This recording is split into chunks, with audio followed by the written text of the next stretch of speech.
Olá, bom dia! Venho com mais um Deus em Gotas aqui no seu dia, trazendo uma passagem bíblica como todos os dias, né? Nosso canal tem sempre mostrado algo que Deus quer falar conosco, né? Aqui hoje caiu Juízes 7. Aqui, ó, quem quiser acompanhar a Bíblia, tá? Juízes 7. Aqui diz: Gideão com 300 homens vence os midianitas. Essa palavra aqui é a história de Gideão, né? Gideão era um rapaz mais ou menos 30 anos, quando ele foi recebido uma visita na lavoura, que ele estava mexendo ali por um anjo do Senhor, que se formou em pessoa e falou com Gideão, que Gideão ia ser o escolhido por Deus para combater os midianitas, porque naquela época Gideão vivia numa tribo, né? A tribo ali em Israel, né? Uma das tribos, e ele era da região de Manassés, né? Da tribo de Manassés, mas era um clã que ele morava na época, né? Um clãzinho pequenininho. E ele estava lá no sua lavoura, o anjo apareceu para ele, e aí Gideão falou que ele não tinha capacidade de lutar, de liderar um exército nem nada. E ela falou que não, você tem que, o Senhor te escolheu, né? Então vai lá na tua tribo e desmancha, né, o altar que o pai dele era o Joás, tinha feito para um deus pagão, que era o Baal, é o deus da época lá que eles faziam altares, né? E aí Gideão, com medo da população daquela tribo, o que ele fez? Ele foi à noite e destruiu com um amigo dele aquele altar, né? A Baal, e Deus queria que ele construísse um outro altar para ele em cima do monte. Aí, no outro dia, quando amanheceu, o povo da aldeia queria matar ele, né? Porque descobriram que foi ele que destruiu o altar. E o pai dele então falou: não, se Deus realmente, Baal, fosse um Deus, Baal não deixaria destruir o templo dele, né? O altar dele. E aí todos ficaram pensativos, né? E deram uma chance ao menino. E ele falou o que tinha acontecido com ele, que ia se liderar contra os midianitas, porque os midianitas naquela época, eles atacavam o povo de Israel. Então todas as colheitas, eles pegavam o resultado das colheitas, eles pegavam os rebanhos à noite, eles viviam saqueando a cidade, todos daquelas tribos. Então eles eram uma ameaça e uma potência em roubo, assalto, essas coisas naquela época em Israel. Então Deus queria que alguém liderasse. Quem foi que se reuniu todas as tribos de Israel? Gideão, com 30 anos, um rapaz que falou assim: não tem condições. Deus falou assim: você tem, você vai à frente. E ele não tinha experiência nenhuma de liderança em guerra e nada. E ele liderou aquele 30 mil homens que ele conseguiu levantar, né? Só que aí os midianitas estavam preparando um plano, eles ficaram sabendo para atacar todas as tribos de Israel, matar todo mundo. E eram mais ou menos 135 mil homens, né? Estavam acampados, e Deus avisou Gideão. E Gideão, com 30 mil homens, né, se reuniu, e Deus falou: não, tem muita gente, né? Eu não vou poder mostrar minha glória com todos esses homens. Então você manda embora para casa, Gideão, todos aqueles que estão com medo, são medrosos. Então foram para casa 20 mil homens, ficaram 10 mil homens com Gideão. Aí Deus falou: então agora você vai fazer o seguinte, ainda são muitos homens, faça eles até o rio e beber daquela água.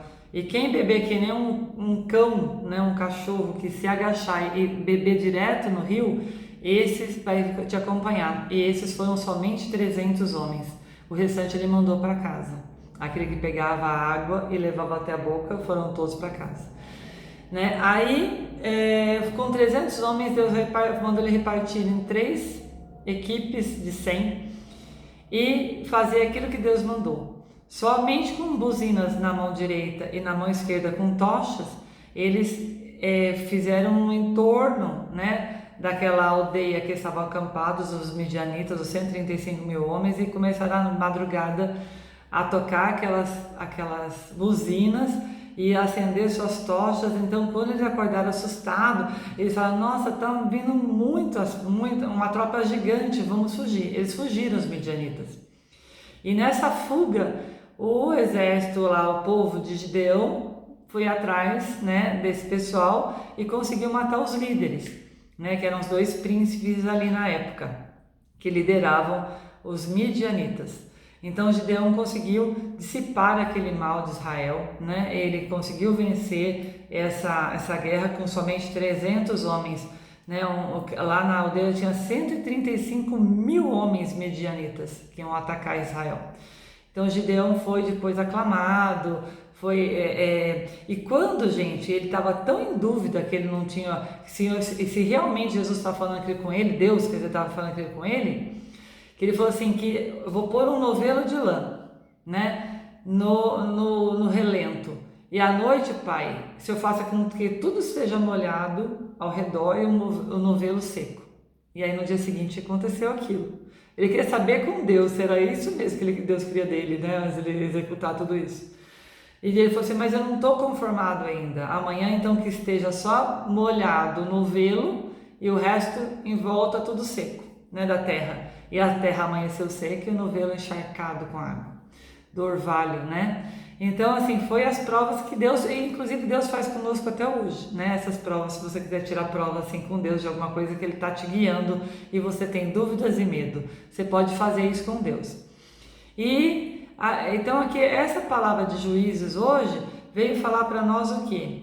Meus irmãos, se você estiver sozinho contra uma guerra, se você estiver sozinho numa liderança, se você estiver sozinho contra um exército ou contra uma facção, se você tiver Deus, não tema, você é a vitória, né? Você vai conseguir isso, porque Deus, quando quer, Ele faz um pequeno, Ele eleva um pequeno para grandes obras dele. Então, quando você é chamado por Deus, né, e Deus quer fazer uma obra na sua vida, Ele vai fazer você grandioso, apesar que você não confia, você fala assim, eu não sou capaz, eu não sou capaz de enfrentar essas pessoas, né? Se você está aí numa empresa e você tem que ser um líder dentro de uma grande empresa que você te colocar e fala assim, meu Deus, mas eu estava no meio deles, me levantaram aqui agora para eu liderar esse setor. Você vai liderar, peça a Deus a força, a coragem, você vai conseguir. Se você sabe de uma atrocidade dentro de uma favela, sei lá onde que está acontecendo, e você for um soldado de Deus ali, você vai conseguir vencer tudo aquilo. Então aqui Deus fala assim, que Deus, quando quer, Ele levanta o menor das pessoas, a menor das pessoas, o mais novo, o mais frágil, né, para ser o grande líder, o grande vitorioso dentro de uma batalha na vida. Então, assim, sempre que nada para Deus, Ele está falando que é impossível. Você pode ser aquilo que Deus determinar. Se amanhã ou depois Deus falar assim para o seu filho, o menor que você tiver, o mais frágil, você vai ser o líder desse país, ele vai ser o líder desse país. Porque quando Deus quer, Deus usa uma pessoa. E Ele consegue forças, não sei de onde, para enfrentar todos os adversários, toda a maldade, toda a corrupção, todo o comunismo, seja onde do mundo você estiver. Se ali houver uma maldade, aquilo vai cair por terra em nome do Senhor, e você vai se levantar e vai ser o vencedor em cima de tudo isso. Deus está falando isso para você. Não tema, não tema, não se ache incapaz, se ache muito capaz, né? E hoje abri aqui o Evangelho segundo Chico Xavier, que foi meu filho que abriu a Bíblia hoje, né? E essa mensagem de Chico, mas ele ainda não quer se aparecer aqui, mas aqui, ó, caiu assim: vivemos à procura de outros caminhos, mas para nossa felicidade não existe caminho diferente daquele que Jesus nos traçou com a sua própria vida. O roteiro a cumprir continua sendo o da manjedoura ao Calvário. O resto é atalho e perda de tempo. Olha que coisa maravilhosa essa mensagem que veio aqui para nós em Chico Xavier. O que quer dizer isso aqui, gente? Quer dizer o quê? Que não existe outra maneira da gente viver se não for na vida como Cristo nos ensinou, que nos deu exemplo aqui. Não existe outra felicidade no mundo sem ser isso aqui. Quantas pessoas que têm que aprender a respeitar as palavras e aprender a ser gente através da palavra de Cristo, né? E as pessoas querem procurar outras vidas, outros atalhos. Eu quero ir para a praia, eu quero beber, eu quero dançar, eu quero curtir o dia inteiro. Você pode, só que você tem que lembrar que primeiro vem Deus. Acorda, lembre dele. Vai deitar, lembra dele. Fala com ele. Gente, não é nada. Ele não vai te proibir de você tomar o seu drink, de você conversar, de você viajar, de você se divertir. Só que você vai começando a ter consciência que tudo que é excesso na sua vida não vai te fazer bem, né? Então aqui Deus fala que Ele pode te levantar para grandes obras e você está tentando outros caminhos e se desviando dos caminhos de Deus, enquanto que você está perdendo tempo. A vida não é essa. A vida vem do exemplo da manjedoura ao Calvário. O que é isso? É o exemplo que Deus deu em todas as passagens dele, que está aqui na nossa Bíblia. Então, essa é a real vida, é o real ensinamento, é a real felicidade que você tanto procura. Muitas vezes você acha que a felicidade está no bar da esquina, está na outra esposa, está no outro marido, está numa outra pessoa, está no outro emprego, está no outro país. Só que você esquece que qualquer lugar sem Deus, você não tem. Esse atalho é perda de tempo. Essa busca é perda de tempo, porque muitas vezes você pode estar no lugar pior que tem, só que se você tiver Deus, você vai ter paz e felicidade no seu coração, e Deus vai te usar para fazer grandes obras. Então vamos aceitar o quê? Os desígnios de Deus em nossa vida e vamos seguir aqui os ensinamentos, os mandamentos de Deus, porque Ele vai te levantar e Ele vai te dar força para vencer qualquer batalha da sua vida. Você está numa batalha contra uma doença ruim que você descobriu agora? Deus vai te dar essa força para você se curar, né? Deus vai te dar essa batalha vencida. Deus vai fazer você passar por isso, porque talvez seja um breque na sua vida, um ensinamento.